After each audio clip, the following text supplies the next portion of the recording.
코로나19 대유행이 만 2년째 지속되면서 국민적 피로도가 높아지고 있습니다. 최근에는 오미크론 변이가 우세종이 되면서 주춤했던 신규 확진자가 다시 폭발적으로 늘었습니다. 오미크론은 이처럼 전파력은 강하지만 중증은 덜 유발하는 것으로 알려져 있습니다. 이 때문에 오미크론 유행을 잘 이겨내고 나면 코로나 팬데믹의 끝에 가까워질 수 있다는 희망 섞인 전망도 나오고 있는데요. 오늘 시사톡톡에서는 오미크론의 빠른 확산세와 대응책을 점검해보고 코로나 종식은 과연 언제쯤 가능한지 논의하는 시간을 마련했습니다. 먼저 오늘 모신 두 분 패널 소개하겠습니다. 김종현 대구시 공공보건의료지원단장 모셨습니다. 어서 오십시오. 네, 안녕하십니까. 민복기 대구시의사회 코로나19 대책본부장 모셨습니다. 어서 오십시오. 안녕하세요. 네. 네. 계속 그 오미크론 변이로 우세종이 바뀌고 하면서 정부의 대책들도 지속적으로 변화된 대책들이 계속 발표되고 있는데요. 먼저 코로나 장기화에 따른 방역 대책에 대한 점검을 먼저 해보고 지금 오미크론 상황을 한번 짚어보겠습니다. 코로나가 만 2년을 넘어서 정말 장기화되고 있습니다.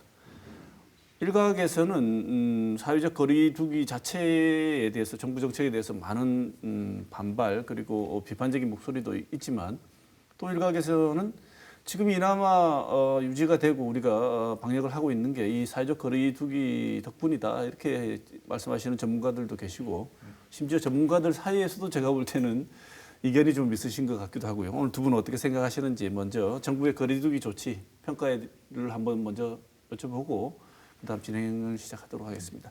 단장님 먼저 하실까요? 네. 지금까지 우리나라는 3T 정책과 사회적 거리 두기를 통해서 감염의 규모를 철저하게 통제해왔고 그 결과 전 세계 국가들 중에서 거의 가장 낮은 수준의 확진자 규모와 사망자 규모를 이제 보이고 있습니다. 네. 그런 의미에서 본다면 어느 정도 어떤 적절하게 대응했다라고 말씀을 드릴 수가 있습니다. 하지만 조금 디테일하게 들어다 봐서는 특히 국민들과의 소통의 문제에서는 사실 조금 항상 문제점을 좀 가지고 있었고요.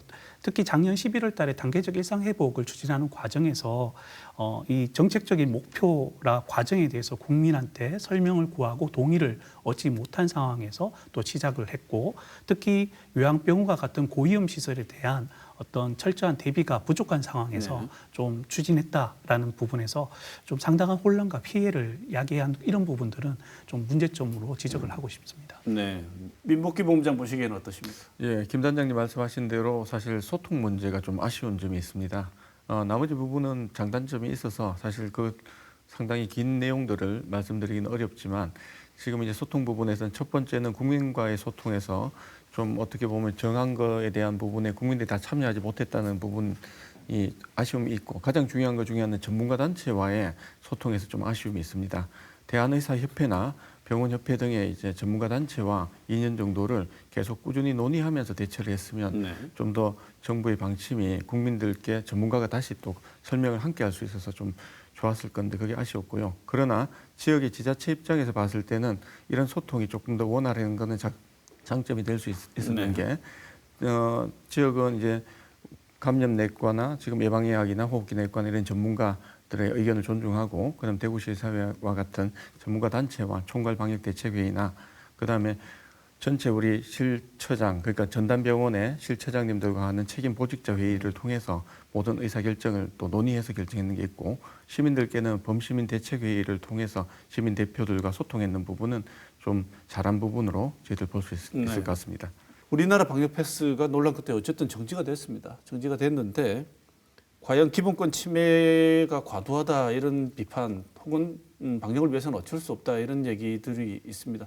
외국하고 비교해 보면 어떻다고 평가해 볼 수 있는지요, 단장님? 사실 방역 패스는 이제 백신 접종 여부를 개인의 자율적인 선택에 맡기는 정책과 백신 접종을 의무화하는 정책의 그 사이 정도에 있습니다. 그래서 개인의 자율성도 어느 정도 존중해 주면서 공동체의 어떤 건강 보호라는 이익도 동시에 고려하는 그런 정책입니다.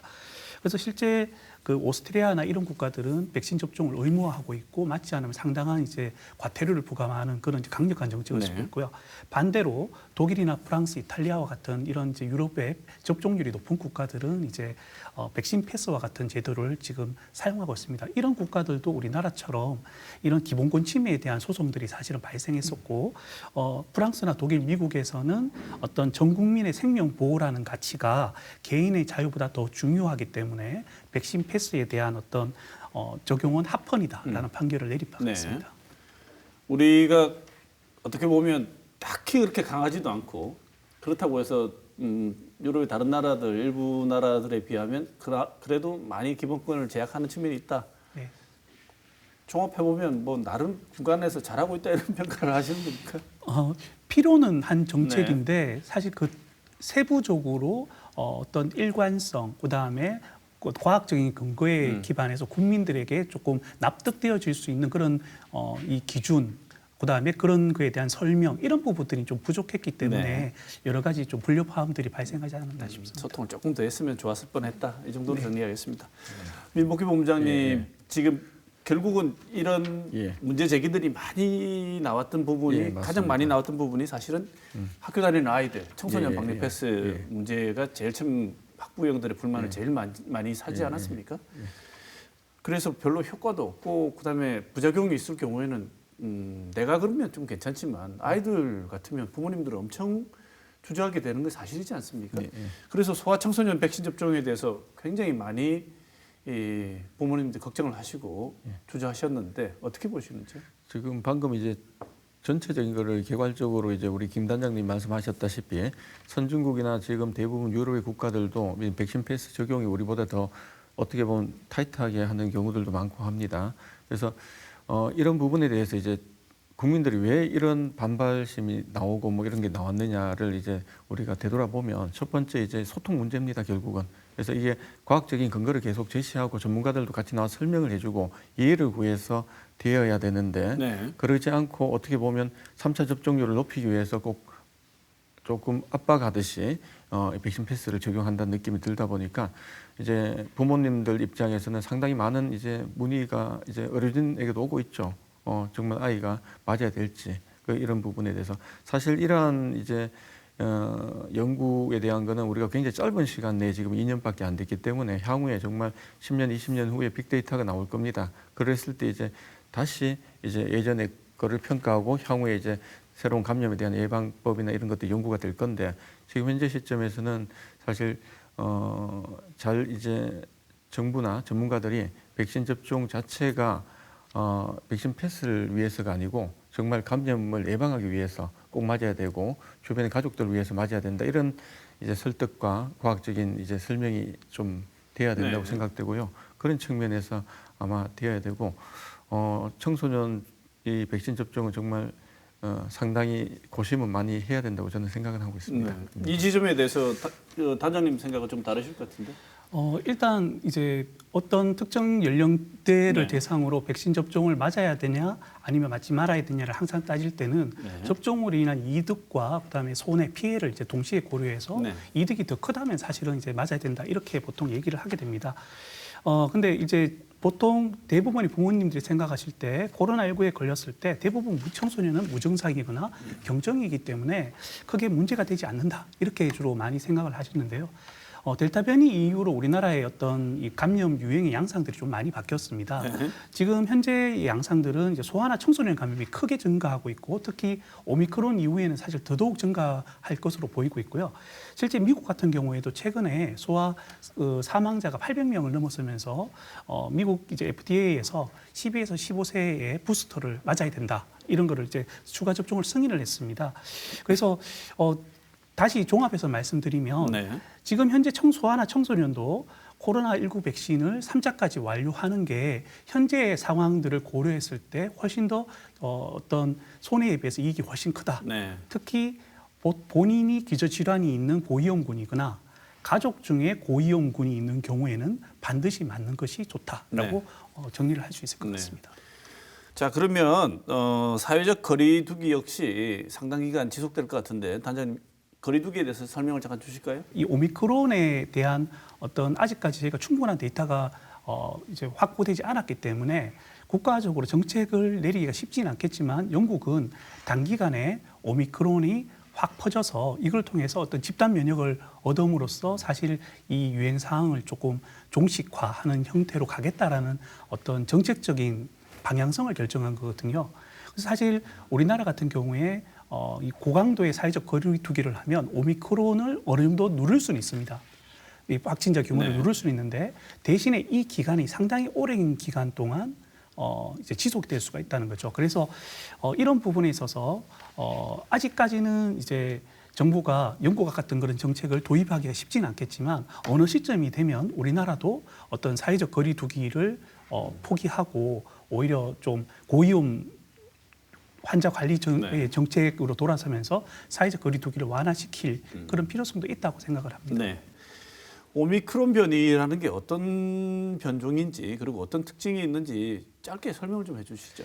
예, 오미크론은 우리 흔히 코로나 바이러스의 돌기 부분에 있는 돌기 부분에 한 32개 정도의 변이가 발생해 있습니다.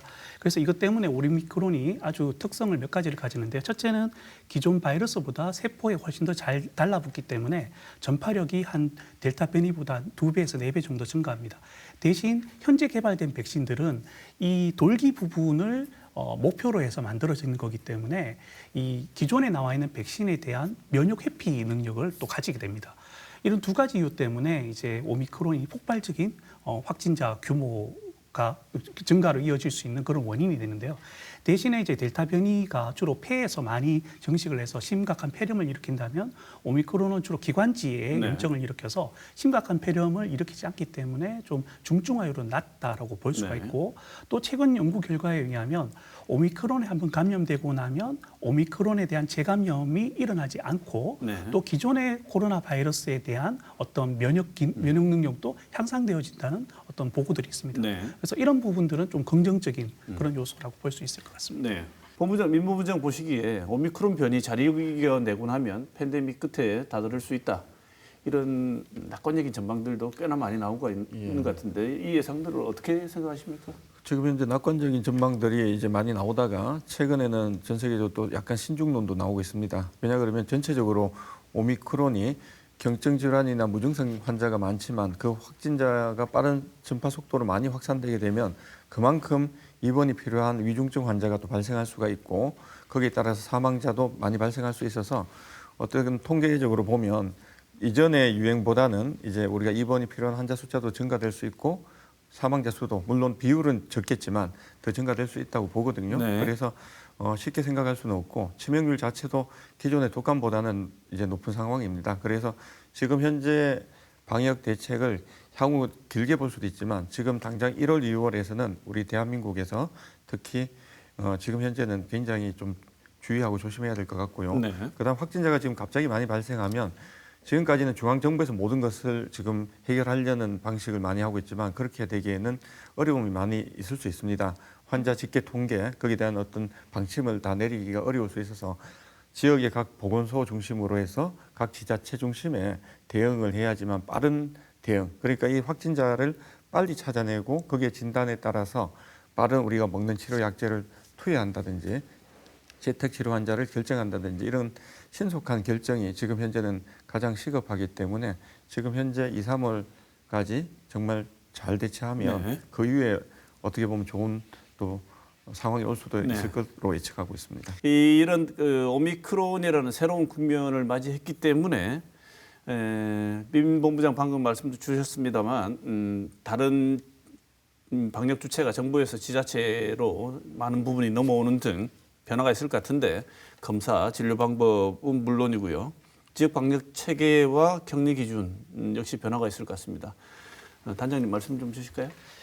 네, 1월 14일 날 정부가 오미크론에 대한 대비 계획을 발표했고 지난 금요일 날 김부겸 총리께서 또 변화되어진 이제 의료 대응 체계에 대한 계획들을 발표했습니다. 그 내용들을 잠깐 설명을 드리면 일단 정부가 갖고 있는 오미크론에 대한 대응 계획은 일일 확진자 수를 기준으로 5천 명 이상일 때는 대비 계획을, 네. 그다음에 7천 명 이상인 경우에는 이 대응 계획을 이제 점진적으로 적용하겠다고 발표했습니다. 그래서 아마 시청자분들께서 대비 계획이 뭔지 대응 계획이 되면 어떻게 달라지는지 좀 궁금하실 건데 네. 대비 계획은 기존에 저희가 해오던 어떤 확진자를 찾아내고 격리하고 하는 이런 체계를 유지하는 것이고 네. 대응 계획이 되어지면 기본적으로 확진자 관리 중심이 아니라 고위험군 중심의 관리로 이 방향성이 바뀝니다. 네. 전환됩니다. 그렇기 때문에 진단 검사뿐만 아니라 치료까지 다양한 영역에서 어떤 대응 계획의 변화가 불가피한 상황입니다. 네. 그래서 이러한 어떤 정부 중앙 정부의 어떤 전략적인 방향에 맞추어서 대구시도 방역 체계, 대응 체계, 그다음에 검사 체계 이런 부분들을 하나하나 점검하고 계획을 세우고 있는 상황 과정에 네. 있습니다. 네. 그렇게 되면 이제 불가피하게 병원이 감당할 수 있는 집중해야 되는 것은 고위험군이고 나머지 분들은 재택 치료로 이제 진환이 될 텐데 사실 재택 치료라는 게 그동안에 우리가 갖고 있던 코로나의 공포에 비교하면 사실 많은 분들이 두려워하실 부분도 있지 않겠습니까? 내가 코로나 확진됐는데 집에 있으라고 이런 거는 사실 공포스러울 수도 있는데 다행히 오미크론 변이가 특성하고 결합을 시켜보면 재택치료의 양상이 그럴지도 않을 수도 있을 것 같은데 이 부분은 민보 부장님 설명을 좀 드려야 될 것 같습니다. 예. 사실 우리가 재택 치료를 작년 저희들이 3월에 대구는 먼저 경험을 했습니다. 네. 그 당시에 이제 더 이상 입원할 수 없는 정도로 2월 29일 날 741명 한꺼번에 나오고 그 이후에 누적 환자들이 3, 4천 명씩 될 때 전부 다 지금 현재 재택 치료죠. 전부 다 전화 모니터링을 받으면서 계셨습니다. 지금 오미크론보다는 좀 더 그때 강력한 상황이었지만 그 당시에 이제 이러한 전화 모니터링 시스템으로 대구시의사회 봉사단원들 한 170여 분이 투입이 돼서 진행을 한 이후는 사망자가 발생하지 않으면서 잘 됐었거든요. 이러한 경험을 가지고 저희들이 재택 치료를 하면 된다고 보고 있습니다. 재택 치료에서 첫 번째는 이제 재택 치료를 할 때 여러 가지 이제 중요한 점이 있습니다. 첫 번째는 이제 심한 환자들을 빨리 먹는 치료약제를 복용할 수 있도록 하는 네. 거 있고요. 두 번째, 우리가 예를 들어서 야간에 갑자기 고열이 나거나 이제 산소 포화도가 떨어지는 경우에 빨리 진료를 봐야 되는데 그러면 단기 외래 진료센터 같은 진료센터를 가야 되거든요. 네.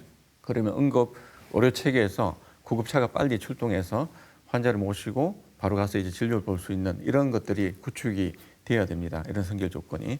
그래서 지금 이제 대구시는 이제 이번 설 연휴 전인 이제 이번 주부터 시범 사업을 시작하기로 했습니다. 네. 그래서 병의원들을 대상으로 해서 재택치료 시범 사업을 좀 빨리 진행해서 저희들이 갑자기 확산되는 것을 좀 막도록 준비를 하려고 그러고 있고요. 제가 아까 말씀드린 대로 왜 이게 지방 정부에서 이제 좀 대응을 하는 시스템으로 좀 바뀌어야 되느냐 말씀을 한 번 더 드린다면 지금 현재 이제 확진자가 갑자기 전국에 많이 발생하고 정말 2만 명, 3만 명이 발생하면 중앙정부에서 전부 다를 지금 질본에서 보고를 받으면서 다시 결정을 하는 구조가 쉽지 않을 가능성이 있습니다. 그래서 중앙정부는 전체적인 체계를 만들어주고 그 다음에 이제 위중증 환자 이제 사망하지 않도록 하는 그러한 이제 상급 종합 병원 관리를 위주로 해야 되고 그 다음에 각 지자체에서 이제 지역 구군 보건소와 함께 빠른 대응, 신속한 대응으로 네. 신속하게 확진자를 체크하고 빨리 이렇게 어떻게 보면 격리할 수 있도록 해서 확산되지 않도록 하고 이런 시스템이 중요한데 그 중에서 재택 치료가 굉장히 중요한 역할을 할 것으로 보고 있습니다. 네. 좀 전에 말씀하신 우리 지역이 확진자 폭증으로 인해서 재택 치료를 했던 경험은 작년이 아니고 재작년이죠? 예, 맞습니다. 네, 2020년 3월입니다. 우리 예. 처음에 우리가 예. 참 난생 처음 겪는 상황에서 불가피하게 했던. 네. 지금 재택 치료 말씀을 하셨는데 지금 준비는 열심히 하시고 계시고 힘드신 건 알겠는데 저는 이런 의문이 듭니다. 많은 시청자분들도 가지고 계신 의문이실 텐데 김 단장님 보시기에 재택 치료 준비가 과연 가능할 것인가? 그다음에 각각 소규모 병원에서 코로나 환자들을 분산해서 그냥 담당할 수 있는 역량을 이관하는 게 과연 현실적으로 지금 준비가 되고 있는가에 대해서 많은 분들이 의문을 제기하시는 것 같은데 어떻게 보십니까?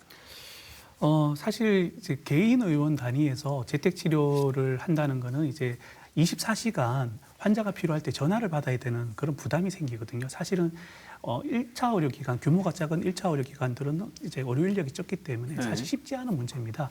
그래서 사실 대구에서도 기본적으로 저희가 대구의 대응 계획은 지금 확진자 규모에 따라서 한 3단계에 나눈 계획을 지금 준비를 하고 있는데 아마 1단계나 2단계까지는 주로 이제 병원급 이상에서 주로 재택 치료를 담당하는 거로 되어져 있고 지금 3단계 정도까지 가면 최소 한 일일 한 5천 명 정도 규모까지를 재택 치료를 관리할 수 있도록 저희가 준비를 하고 있는데 그 정도 되어졌을 때 의원급으로 확대하겠다라고 지금 생각을 하고 있고 방금 민복기 부회장님께서 말씀하셨지만 이제 실제 의원들이 되어졌을 때 과연 이게 어떤 문제점이 있고 어떻게 작동되어질지는 저희가 실제 이 시범 사업을 통해서 점검하고 어떤 보완점을 찾아야 됩니다. 그래서 그런 부분들을 아마 다음 주부터 이제 대구시와 의사회가 같이 이제 공조해서 이런 시범 사업을 추진해서 문제점들을 이제 계속 찾고 보완해 나가는 그런 과정을 진행할 계획입니다. 네.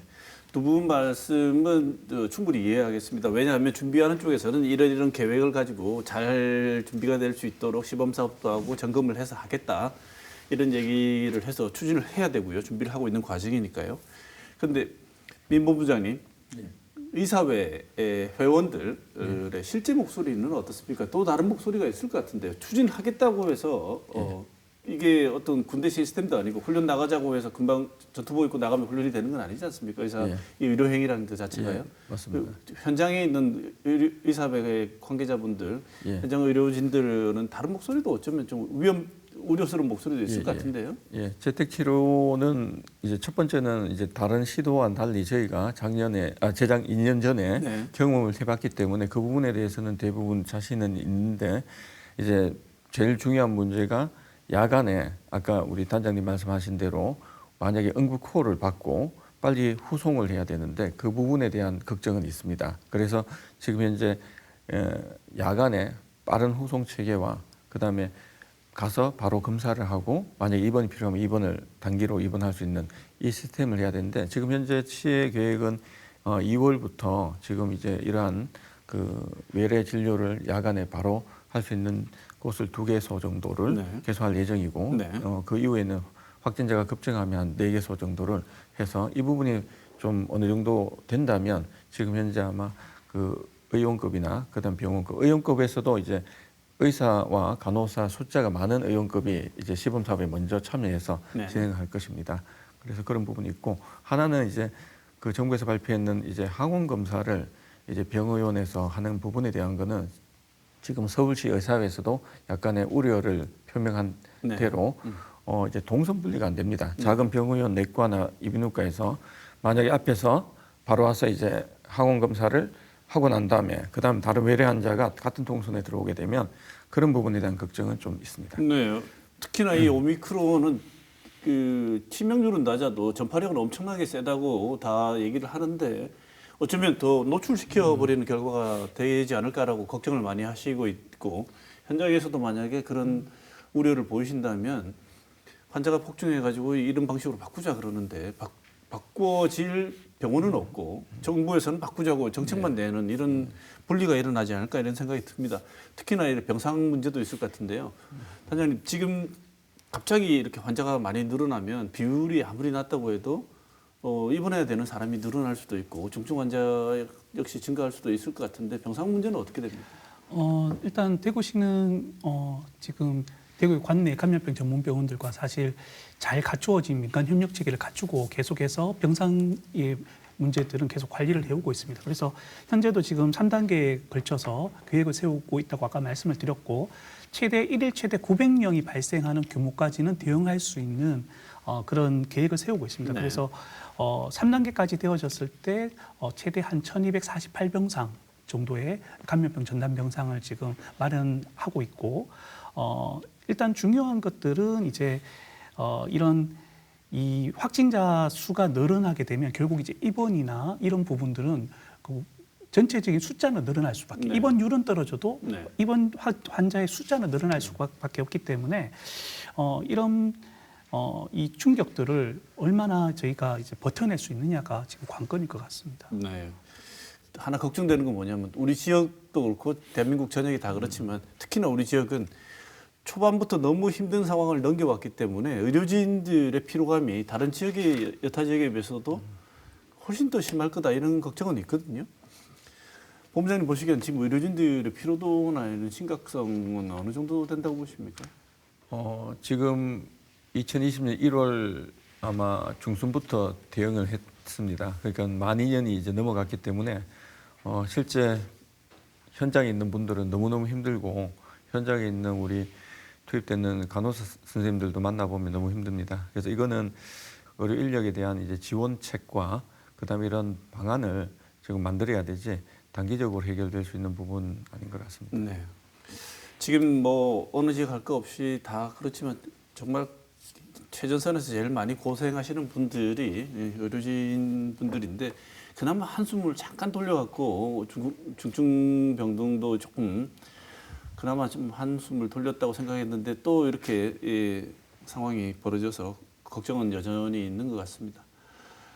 백신 얘기를 하고 치료제 얘기를 마무리하면서 이야기를 나눠봐야 될 것 같은데요. 왜냐하면 이 두 개가 처음에 백신 우리가 되짚어서 한번 보면 백신이 나오기 전에는 백신만 나오면 이 코로나하고 이별할 수 있을 거라고 생각을 했고 또 치료제 개발 얘기 나올 때는 또 이 치료제가 게임 체인저가 되지 않을까를 기대를 했었는데 둘 다 기대만큼은 아니었던 것 같습니다. 그래도 희망적인 것은 3차까지 백신 접종을 하면 상당 부분 효과가 있다 이런 말이 들리는데 그래도 또 돌파 감염 얘기도 여전히 있고요. 단장님, 백신 접종 필요성 어떻게 정리할 수 있을까요? 필요합니다. 결론부터 말씀드리면 필요하고요. 아마 돌파 감염이 발생하기 때문에 백신이 효과가 없는 게 아니냐 네. 주로 이런 말씀들을 많이 하시는데 그건 좀 다른 얘기입니다. 기존에 백신을 개발할 때에 타겟이 되었던 바이러스가 계속해서 바이러스도 진화를 하기 때문에 네. 바이러스의 특성이 달라져서 이제 백신의 효능이 상대적으로 떨어지는 그런 효과고 이제 저희가 항상 이제 백신의 효과를 이야기할 때는 이제 세 가지 효과를 이야기합니다. 감염의 예방 효과, 그다음에 중증도를 예방하는 효과, 그다음 다른 사람에 대한 전파를 줄여주는 네. 효과 세 가지를 이야기하는데 나머지 두 가지는 효과가 여전히 대부분 존재를 하고요. 예방 효과는 사실은 조금 떨어지는 부분들이 있습니다. 특히 최근에 이제 오미크론이 이제 우세종으로 자리를 잡게 되면 아까 전에 설명드렸듯이 백신을 개발할 때 돌기 부분을 타겟으로 해서 백신이 개발되어졌는데 이 돌기 부분에 변이가 생겼습니다. 네. 그러다 보니까 기존에 우리 mRNA 백신으로는 두 번을 다 맞아도 예방 효과가 30% 미만까지 떨어지는 부분이 있습니다. 실제 우리나라에 지금 오미크론 확정 사례 한 5,030例를 이렇게 분석을 해보면 그중에 한 80%가 3차 접종을 받지 않은 한 49세 미만군에 집중되어져 있습니다. 그래서 뭐 이런 이제 이 부분들을 생각할 때 그러면 3차까지를 맞으면 어떻냐라고 네. 설명을 드리면 3차 예방 접종을 하면 예방 효과가 거의 한 80%까지 증가합니다. 네. 그래서 저희가 단기간에 이 오미크론으로 인한 확진자의 급증을 막기 위해서는 이제 이 부스터 샷을 맞는 것이 굉장히 중요하다라고 말씀드릴 수 있을 것 같습니다. 1, 2차 백신 맞았던 분들이 약간만 부작용이 좀 심했던 분들은 3차 잘 안 맞으시려고 그러더라고요. 예. 특히나 이제 임신부나 기저질환자들은 더 한 것 같고요. 예. 이런 경우에는 3차 접종은 어떻게 보면 쉽게 마음이 나지 않을 것 같은데 어떻게 보십니까? 어떻게 해야 될까요? 제가 전체적으로 이제 김 단장님께서 백신의 유용성에 대해 설명을 드렸는데요. 우리가 이제 코로나19 백신에 대해서 기대치가 사실 너무 큰 거라고 보시면 됩니다. 첫 네. 번째는 우리가 기존에 지금까지 많은 백신들이 효능이 사실 독감 백신 같은 경우도 어느 정도 효과가 우리가 100%가 나오지 않지 않습니까? 네. 그다음에 그 기간이 보통 겨울 기간을 대비하기 위해서 했는데 mRNA 방식의 우리 코로나19 백신의 효능이 처음에 이제 뭐 90% 이상의 효과로 나오다 보니까 대부분 국민들 머릿속에는 한번 맞고 나면 괜찮을 것 같은데 그러다 2번 맞고 나면 괜찮을 것 같은데 3번 맞고 나면 이런 식으로 자꾸 되다 보니까 4차도 맞아야 되는지 이런 걱정을 하고 계시거든요. 그래서 첫 번째는 이제 그런 효과 효능이 지금 현재 이제 위중증 진행 정도를 막는 거로 충분하다는 게 중요하고, 그 다음에 또 중요한 것이 이러한 부작용 문제도 기존의 다른 약이나 다른 이제 백신들도 사실 이상 반응 같은 부분들이 발생했습니다. 근데 그거 자체가 이제 이렇게까지 이슈화 되지 않았다는 거거든요. 그래서 지금 현재 기저질환자, 그다음에 임산부 같은 경우는 아마 다른 일반 임산부 일반인들보다는 또 이게 위중증화가 될 위험도가 9배 이상 높다고도 보고 있고 여러 가지가 있어서 지금은 이제 맞는 것을 저희들이 이제 권하는 게 맞다고 지금 의료진들 보고 있습니다. 네. 그 어느 누구도 코로나의 종식에 언제쯤 일어날 거라는 얘기는 성급하게 얘기할 수 없는 상황입니다만, 두 분께 그냥 마지막 질문 삼아서 한번 질문을, 우리의 희망을 섞어서 질문을 한번 드려보면, 본부장님, 예. 마스크 언제 벗을 것 같습니까? 예상하시기에. 본부장님 예상. 예, 그냥 굉장히 어렵습니다. 네. 2년 전에 저도 국내 언론에 많이 인터뷰를 할 때 이 코로나가 언제쯤 갈 것이냐라는 할 때 저도 아마 월스트리트저널에 그때 인터뷰할 때 2년 정도는 갈 것이라고 그때 인터뷰를 했었습니다. 정말 2년이 돼버렸는데 아직 안 끝났습니다. 그래서 저는 이번에 오미크론 변이가 굉장히 중요해서 지금 3차 부스트샷과 지금 재택 치료나 이런 관리가 잘 진행된다면 국내에서는 아마 3월까지는 조금 진행이 될 수 있지만 그 이후부터는 안정화가 돼서 올 상반기 정도까지가 중요할 것 같고, 네. 하반기는 아마 마스크를 실내에서는 쓸 가능성이 있고 아마 실내 활동은 굉장히 많이 할 수 있지 않을까라는 희망적인 생각을 하고 있습니다. 네. 단장님은 어떻게 전망하십니까? 저는 이제 제일 중요한 건 정부 정책이라고 생각합니다. 네. 그래서 단기간에 확진자를 확 늘려서 좀 전체적인 집단 면역을 얻을 것이냐, 아니면 고강도의 방역을 계속해서 유지해서 계속해서 의료의 부담을 줄여서 좀 장기간 끌고 갈 것이냐, 네. 이 정책에 따라 좀 달라진다고 보고요. 어쨌든 이제 이 오미크론 변이가 우세종이 되면서 어느 정도 이 코로나19 이 대유행이 이제 팬데믹에서 엔데믹으로 변화되는 추세는 조금 좀 장밋빛으로 볼 수도 있을 거는 같습니다. 네. 그렇다 하더라도 제 생각으로도 마스크를 실내에서 벗는 것은 쉽지 않을 것 같다고 네. 생각합니다. 마지막으로 1분 말씀하실 시간을 단장님께 먼저 드리겠습니다. 네, 오미크론이라는 새로운 위기가 지금 진행이 되어지고 있습니다. 그래서 기존에 저희가 겪었던 바이러스는 또 다른 성격의 바이러스입니다. 그래서 확진자 급증으로 인한 여러 가지 문제점들, 의료 대응뿐만 아니라 사회의 어떤 기능까지 상당한 저희가 예상치 못한 위기가 다가올 수도 있습니다. 결국 중요한 거는 이 시민분들께서 개인적인 방역 수칙의 철저한 준수, 그다음에 예방 접종에 참여, 이런 부분들이 중요할 것으로 말씀을 드리겠습니다. 네.